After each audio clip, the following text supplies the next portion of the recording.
Painting করছে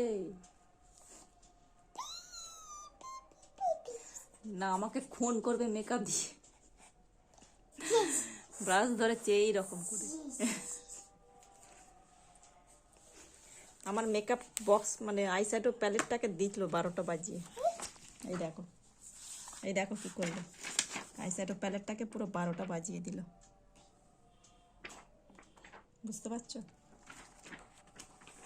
এখন makeup চলছে, মেকআপ দেখি কত দূর হয়, ফিনিশিং টাচটা কীরকম দেয় দেখি। আর মেকআপ হচ্ছে না, বসে পড়েছে। মেকআপ ম্যান এখন ফেড আপ হয়ে গেছে।